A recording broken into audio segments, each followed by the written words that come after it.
அடியேன் ஸ்ரீமதி ராமானுஜாய நமக.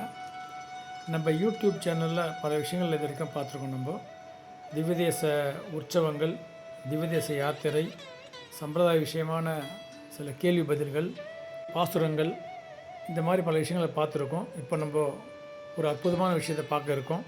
இது என்னென்னா, நம்ம சுவாமிகள் ஞான ஆச்சாரியன், அடியனுடைய ஞான ஆச்சாரியன் ஸ்ரீ பரகால சுவாமிகள் வெளியிட்டு இருக்கிற இந்த கிரந்தத்தை பற்றி, ஸ்ரீ பரகாலன் சுவாமி பற்றி அடியன் சொல்ல வேண்டியதில்லை. ஏன்னா சம்பிரதாயத்தில் இருக்கிற பலரும் அவரை பற்றி நிறைய அறிஞ்சிருப்பாங்க.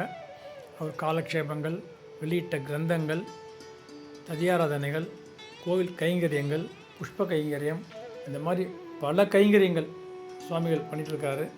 அடியன் அவரது காலக்ஷேபங்களை கேட்டிருக்கேன். சந்தர்ப்பத்தில் சுவாமி வெளியிட்ட கிரந்தமான ஸ்ரீமத் கிருஷ்ணவேதம், ஸ்ரீமத் பகவத்கீதை, இந்த ரெண்டு கிரந்தங்களையும் வாங்கிக்கிறதுக்கு அடியனுக்கு ஒரு பிராப்தம் ஏற்பட்டது. கிரந்தங்களை வாங்கக்கூடிய பிராப்தம் வந்தவுடைய அதை வாசிக்கக்கூடிய பாக்கியம் இப்போ தான் கிடச்சிருக்கு. அடியன் சுவாமிகள் தற்போது வெளியிட்டிருந்தார். ஆவணி மாதம் 1ஆம் தேதியிலேருந்து நீங்கள் அதை ஸ்ரீமத் கிருஷ்ணவேதத்தை வாசிக்க ஆரம்பிங்க. ஆவணி மாதம் கிருஷ்ண பிறந்த மாதம், அதனால் நீங்கள் அதை வாசிச்சிங்கன்னா நல்ல ஒரு ஆனந்தமாக இருக்கும் அப்படி சொல்லியிருந்தார். அதை ஒரு காரணமாக வச்சு சுவாமியோட ஒரு வாக்குப்படி அதை வாசிக்க ஆரம்பித்தேன். அடியன் அந்த கிரந்தத்தை எடுத்து வாசிக்க ஆரம்பிச்சிலேருந்து கீழே வைக்கவே முடியல. ரொம்ப அற்புதமாக, ரொம்ப சுவாரஸ்யமாக, ஆனந்தமாக இருக்குது. கிருஷ்ணரோடு நம்ம போய் கோகுலம், பிருந்தாவனம், மதுரா, இங்கெல்லாம் போய் வாழக்கூடிய ஒரு அற்புதமான ஒரு அனுபவம் ஏற்படுது. என்னதான் சம்பிரதாயத்தில் இருந்தாலும் சில சம்பிரதாய வார்த்தைகள் நம்மளால் புரிஞ்சிக்க முடியறதில்லை. ஆனால் சுவாமிகள் அதெல்லாம் தவிர்த்து எளிய நடைமுறையில் நம்மளுக்கு அதை தொகுத்து வழங்கியிருக்காரு. பெரிய பெரிய எழுத்துக்களாகவும் நல்ல இடம் விட்டு வரிகள் அமைச்சு படிக்கிறதுக்கு ரொம்ப சுலபமாகவும் சுவாரஸ்யமாகவும், ஒரு 50 பக்கத்தை கூட 10 நிமிஷத்தில் படிக்கக்கூடிய வேகத்தையும் ஆர்வத்தையும் உண்டாக்கி வச்சுருக்காரு அந்த கிரந்தத்தில். அந்த கிரந்தத்தை பற்றி தான் நம்ம பார்க்க போகிறோம். முழு விஷயத்தையும் பார்க்க முடியாது. அந்த முழு புத்தகத்தையும் நம்ம பார்க்கணுன்னா ரொம்ப நாளாகும். ஆனால் அந்த கிரந்தத்தில் இருக்கிற சுவாரஸ்யமான, கிரந்தம் முழுக்கே சுவாரஸ்யம்தான். சுவாரஸ்யம் இல்லாத பக்கங்கள்னு எதையுமே சொல்ல முடியாது. இருந்தாலும் சில விஷயங்கள் நம்ம பகிர்ந்துக்கிட்டோம்னா அந்த சுவாரஸ்யத்தை வச்சு நம்ம கிரந்தம் வாங்குறதுக்கு ஒரு உந்துதலாக இருக்கும். ரெண்டாவது, நீங்கள் கண்டிப்பாக வாங்கணும். அனைவரும் அதை வாங்கி அந்த கிரந்தத்தை வாசித்து பெரும் பேரானந்தத்தை எல்லோரும் பெறணும் அப்படின்றது அடியோட அவா. யான் பெற்ற இனிமேல் பெருகை உபயோகம். அந்த புத்தகத்தை அந்த கிரந்தத்தை படித்ததுலேருந்து எனக்கு கீழே வைக்கவே முடியல. இப்படி ஒரு ஆனந்தமாக இருக்குது. அந்த புத்தக விவரங்கள்லாம் அதிலே கொடுக்கப்பட்டிருக்கு. அந்த அட்டையில் இருக்கிற நம்பரை நீங்கள் கான்டாக்ட் பண்ணாலே உங்களுக்கு எல்லா விவரமும் தெரியும். நீங்கள் அனைவரும் வாங்கி அதை வாசிக்கணும், ஆனந்தப்படணுன்றது அடியோட ஸ்ரீமதே ராமானுஜாய நமக. இந்த கிரந்தத்திலேருந்து சில சுவாரஸ்யமான விஷயங்களை பார்க்கலாம்னு சொன்னேன் இல்லையா? முதல் முறையாக அதை பார்ப்போம்.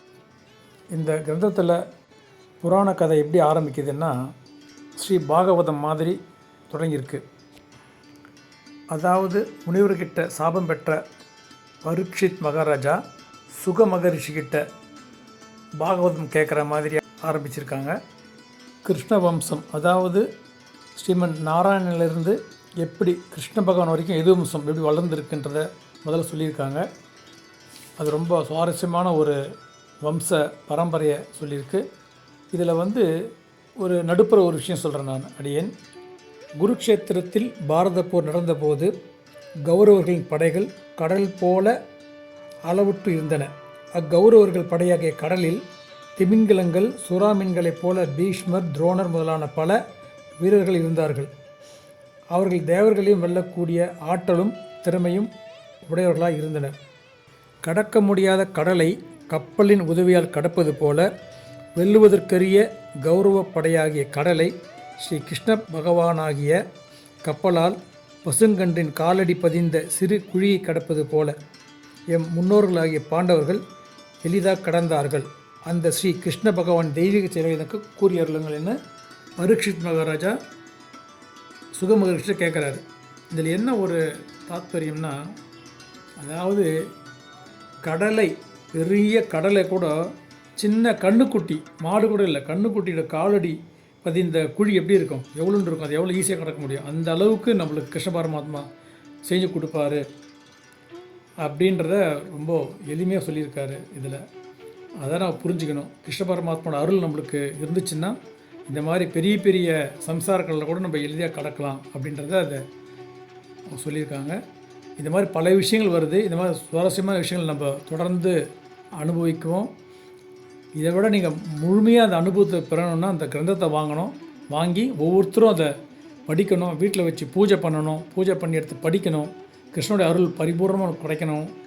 கிருஷ்ணர் வாழ்ந்த இடத்தையும் நீங்கள் அனுபவிக்கணும். அவரோட வாழ்ந்து அந்த வாழ்வையே அனுபவிக்கணுன்னா நீங்கள் கண்டிப்பாக அந்த கிரந்தத்தை வாங்கி அனைவரும் பேரின்பம் அடையணுன்றதை அடியனுடையவா ஸ்ரீமதே ராமானுஜாய நமக.